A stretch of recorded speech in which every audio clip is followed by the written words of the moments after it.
था सत्ययुग, उसके बाद आया त्रेता, उसके बाद द्वापर, अभी कलयुग। सत्ययुग में क्या हुआ, 4 भाग जो था वो पुण्य था, त्रेता में 1 भाग कम होकर 3 भाग हो गया पुण्य, द्वापर में 50-50 हो गया। फिर जो आया कलिकाल आया, उसमें हुआ कि 3 भाग हो गया पाप, 1 भाग हो गया पुण्य। उसमें क्या होता, जब जो तीनों युग जो था पहले, जो पुण्य का जो भाग ज्यादा था, उसमें क्या होता था, राम जी अवतार लिए, कृष्ण जी अवतार लिए, हमारे माँ दुर्गा महिषमर्दिनी, उसके बाद रक्त बीज, धूम्रलोचन, बहुत सारे राक्षस का वो लोग संहार किए। लेकिन कलियुग का हम संसार कैसे चलाएं, हमको तो जीना ही है ना, जन्म तो लेना है, हमारा जो इंसान का जन्म है सुबह शुक्र कर्म के मिश्रण से हम लोग ये संसार में आए हैं। तो संसार में आके हम लोग इष्ट प्रतिष्ठा कैसे करें, वो होता है मुख्य उद्देश्य। जब हम लोग जन्म लेते हैं, हमारा अगला जन्म हमारे कर्म के ऊपर निर्धारित होता है। हम लोग जो इंसान जन्म, हम लोग हर रोज मांगते रहते हैं, ठाकुर जी मुझे ये चाहिए, वो चाहिए, ये नहीं है, वो नहीं, हर रोज कंप्लेन है। लेकिन एक बात सोच के देखिए, हम आज सांस ले रहे हैं, हमको आज खाने को मिल रहा है, हमको आज पीने को, पहनने को मिल रहा है, ये काफी नहीं है हमारे लिए? अब देखिए, चिंटी भी जी रहा है, कुत्ता भी जी रहा है, लेकिन वो कर्म नहीं कर सकता, वो अपना कर्म भोग रहा है। लेकिन जो हम लोग इंसान आए हैं इस पृथ्वी में, हम अपना नया कर्म बना सकते हैं। ये नया कर्म हमारे हाथ में है। अगर हम शुभ कर्म किए तो हमारा आत्मा का उन्नति होता है, आत्मोन्नति होता है।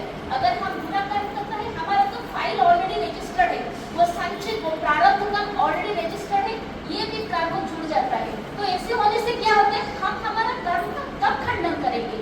इस सबका नीति हमारा ठाकुर जी बताए हैं। जो मातृ सम्मेलन में जो ठाकुर जी को नारी का जो महत्व दिए हैं, जैसे हम खुद ही सोचते थे, प्रहलाद राक्षस कुल में जन्मा है, तो वो राक्षस कुल में कैसे जन्मा? वो इतना हरि भक्त है।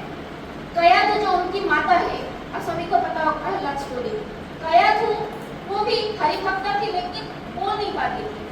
लेकिन ठाकुर जी जो नारी का महत्व बताया है, अगर नारी के अंदर वो धारण करने की क्षमता है कि राक्षस कुल में भी देवता भक्त जन्म ले सकते हैं, तो प्रहलाद को देखिए, वो ठाकुर जी के विश्वास में इतना अड़ा था, कितना भी बाधा है, कितना भी संकट है, तो ठाकुर जी के नाम लेता रहता था। ठाकुर जी के ऊपर जो परम निष्ठा को लेकर मैं एक कहानी बताना चाहूंगी। लाइफ का जो मीनिंग है वो स्ट्रगल है, जीवन का दूसरा नाम है संघर्ष। किसी एक इंसान आप पकड़ लीजिए, प्राइम मिनिस्टर हो, मिनिस्टर हो, प्रेसिडेंट हो, कोई भी हो, किसी के लाइफ में संघर्ष नहीं किया, there is no life without struggle. तो ये संघर्ष से हम लोग जो जर्जरित है, हम उसका सल्यूशन कैसे ढूंढे? इसका हम कोई बोलता है ठाकुर जी को निवेदन कर, कोई बोलता है 100 नारियल जाके तोड़ दो, मंदिर में आपका समाधान हो जाएगा, कोई बोलता है माता को चुंडी चढ़ा दो। वैसे ही हमारे सत्संग में क्या होता है, कोई बोलता है ठाकुर जी को निवेदन करो, अपना समस्या के बारे में बताओ, तो आपका निवारण करेंगे। तो हमारे जो ठाकुर है वो कारण पुरुष है। कारण पुरुष मतलब क्या है, वो कोई मिराकल नहीं है, वो उसका जो समस्या को जड़ में जाके उसका निराकरण ढूंढते, इसीलिए जो कारण का निराकरण करते हैं बोल के उनको कारण पुरुष बोला गया है। तो एक कहानी है देवघर का जो एक कहानी है, तब ठाकुर जी सौसरित में थे, तो ठाकुर जी के जो आश्रम में एक वृद्धजन उनके फैमिली के साथ रहते थे। उनका पत्नी का नाम था स्नेहलता, उनका 2 बच्ची थी, बड़ी बच्ची का नाम था दीपाली, छोटी का नाम था दीप्ति। तो बड़ी छोटी बच्ची को 2 साल हो गया है, वो बोल पाती है लेकिन चल नहीं पाती है। तो वो प्रतिनिधि थी, ठाकुर जी के कार्य में इधर उधर जाना आना रहता था, लेकिन उनका ये था कि अपना जो समस्या है वो ठाकुर जी को कभी निवेदन नहीं की।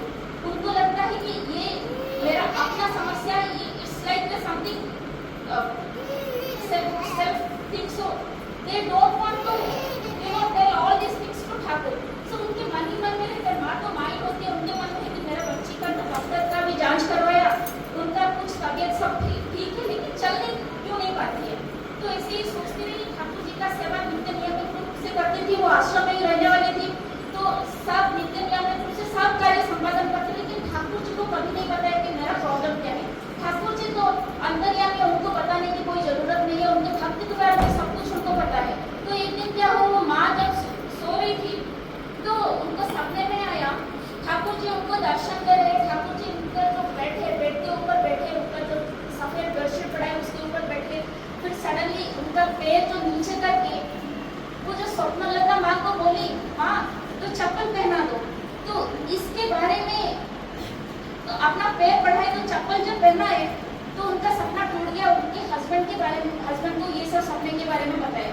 तो उनको लगा कि नहीं, अगर ठाकुर जी मेरे सपने में आए हैं तो मैं वो चप्पल खरीद कर ठाकुर जी को गिफ्ट करूंगी। तो थोड़ा जांच पड़ताल के विशु भाई से पता चला कि ठाकुर जी का चप्पल साइज क्या है, ठाकुर जी कहाँ से चप्पल लेते हैं। तो वो बोले कि मैं अगले कुछ दिनों में कोलकाता जा रहा हूँ, आपको चाहिए अगर चप्पल तो 60 रुपये दे दीजिए, मैं वहाँ से चप्पल ले आता हूँ। तो 2-3 दिन के बाद अपने कार्य संपादन करके वो आए, चप्पल लेके आए। तब जाके वो माँ कहते एकदम खुश होकर ठाकुर जी के पास गई, ठाकुर जी ये चप्पल मैं लेके आई हूँ, थोड़ा पहन लीजिए। ठाकुर जी इतना खुश हो गए, क्या है, क्या लाई हो मेरे लिए, थोड़ा दिखाओ दिखाओ बोल के इतना खुश हो गए। तो उसके बाद देख के बोले कि उनके जो सेवक थे उनको बोले कि आप उसको रख दीजिए। उसके बाद क्या हुआ, ठाकुर जी वो जो चप्पल, जो पहला वाला चप्पल है वो 1 महीने पहले ही पहने थे, तो कैसे वो दूसरे चप्पल को ग्रहण करे। इसके लिए क्या थे, वो जो वॉशरूम गए थे वो तुरंत खबर आया कि ठाकुर जी के चप्पल के ऊपर टॉयलेट दिख रहा है, वो यूज करने का लायक नहीं है। तो ऐसे बोल रही है तो विशु भाई को आज्ञा दिया कि आप तुरंत आइए, ठाकुर जी को चप्पल पहनना है। तो वो तुरंत आए। तो माँ ऐसे ही खड़ी थी। तो जब ठाकुर जी, जब तक ठाकुर जी चप्पल नहीं पहने उस दिन वो उपवास में ही थी। तो ठाकुर जी चप्पल पहने, चप्पल पहनने के बाद वो जो वॉशरूम के बाहर थोड़ा बैठे, उसके बाद अपने जो जहाँ पे वो आलोचना करके चल रहे थे, जब वो चल के गए जो स्नेहलता माँ इतना प्रसन्न हुई जैसे लगता है कि स्वयं ठाकुर जी धरावतरण किए हैं। अपना जो इतना सुंदर चाल मुझे दिखा रहे, वो चाल इतना मनमोहक, इतना बता नहीं सकती। तो होके वो घर पे आई। तो जब घर पे आई वो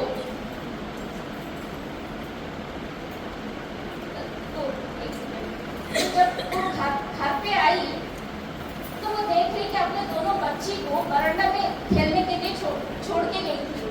तो उनका जो पड़ोसी आके बोली कि देखो आपका बच्ची चलने लगी है। तो वो शॉक हो गया, मेरा बच्ची जब तक चल नहीं पाती थी अब चलने लगी कैसे।